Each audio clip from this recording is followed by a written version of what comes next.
USB. Ilang gig po yan? 32. 32.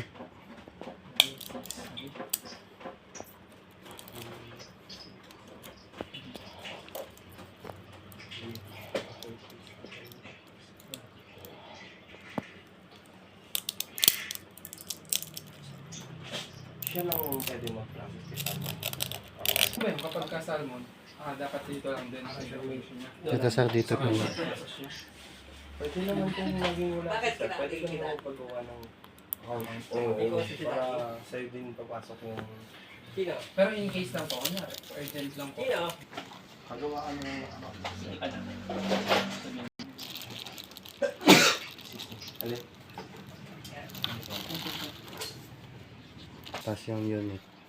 29400, tama. 37. Ayan. Bali, sa paggamit ng unit, sir, sa ilalim, ito yung battery case, battery cap. Ayan. Pag nagtatanggal ka ng battery, may strap. Sige po, ingat po. Bali, hilahin mo lang siya, sir. In case na masira to or mapunit, gagawin mo lang, sir. Ayan. Tayo mo siyang ganun, tapos tak-tak mo lang. Lalaglag naman yan, sir. Tapos next, ayan, yung battery natin may 3 slot. Tapos yung unit may 3 pin. Ayan, sa ilalim. So ngayon, pagtatamahin mo lang siya. Pagtatapatin mo lang. Tapos press mo lang ng konti para bumas. Sige po. Yung? Okay, thank you. Thank you po, ingat po. Ayan, bali meron tayong dito sa gilid. Ito yung slot niya. Card slot. So sa card slot, press mo lang siya para mag-unmount yung memory card. Sa cellphone. Kung ililipat mo sa cellphone o kaya naman magpapalit ka ng memory card. So, press mo lang uli para mag-mount. Tapos yung isang port, Type-C, kung gusto mo mag-transfer ng file sa PC or sa laptop.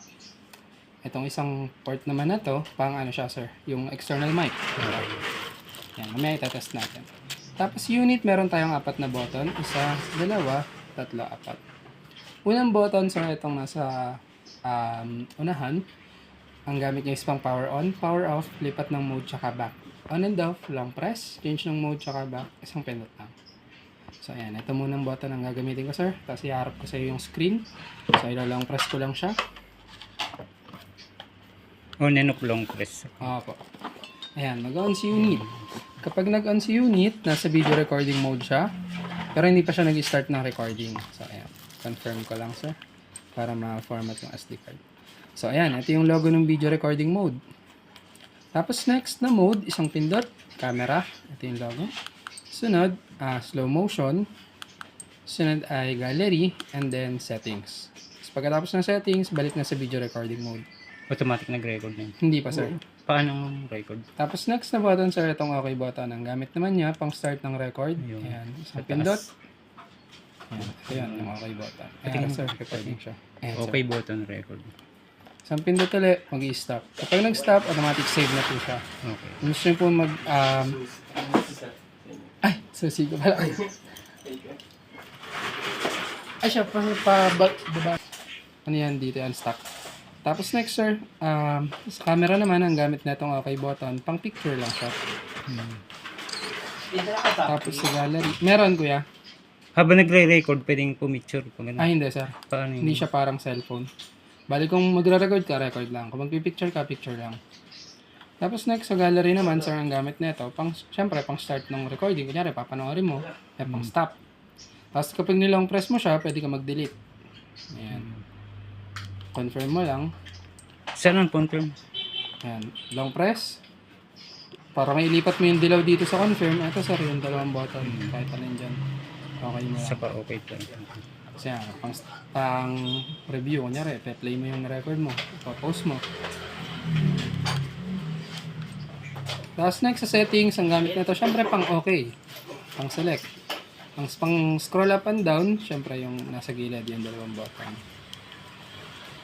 Kunyari, 1080 lang. Okay mo lang. Lipat mo na ang lipat. Pwede pa set na muna po sa 1080.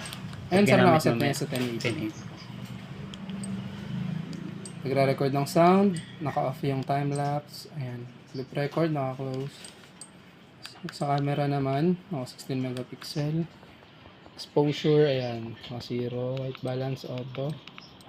Visual rotation, driving mode, light source. Ito sir, yung auto screensaver, after 30 seconds, magbablock yung screen. Pero kung nagre-record ka, tuloy-tuloy pa rin naman ang recording. Okay. Auto shutdown naman, set natin ang mas mababa, 3 minutes. So, ito yung kapag naiwan mo siyang nakapatong na ganyan, after 3 minutes na hindi mo siya ginagamit, automatic magpa-power off. Yan. Pang-format ng memory card, nandito na rin. Tapos next sir, yung up and down button. Ayan, yung down button, pang-mute lang siya. Ayan, wala ng sound. Kapag nag-record ka, walang voice. Walang audio. And then yung up button, shortcut sa Wi-Fi. Pag gagamit ka ng Wi-Fi, ito yung i-connect mo na siya sa cellphone gamit yung application. So mamaya, itetest natin yan pagkatapos mag-video sir. Tapos next, kapag nalang press mo naman tong up button, ayan, mag-zoom in siya. Down button, syempre zoom out. Ayan, test na natin yung ano sir. Testing ko lang yung mic niya.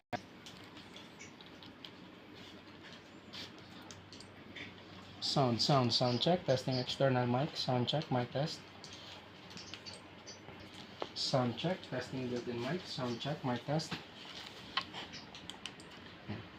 Yan. Pagkukunin natin yung file, up button lang. Tapos sa cellphone mo gamitin natin.